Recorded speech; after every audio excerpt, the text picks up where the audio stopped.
ఈ స్తుతి ఆరాధనలో మాట్లాడిన మాట నీ ప్రేమతో మమ్మల్ని ఆదరించి, నీ కృపలో మమ్మల్ని బలపరిచి, నీ హస్తపు నీడలో మమ్మల్ని భద్రపరిచి, మా మనసుకు నెమ్మది దయచి నిమ్మలపరచమని కోరుతున్నాను. వాస్తవంగా సముద్రపు తరంగాలు ఎగిసెగిసి పడుతున్నప్పుడు,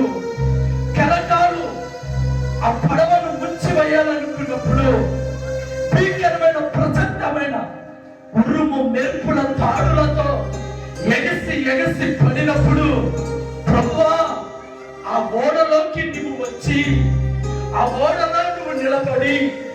సముద్రపు తరంగాలను, సముద్రపు కెరటాలను, ఉరుములు మెరుపుల ధ్వనులను అణిచివేసి, ఆ మధ్యరాత్రి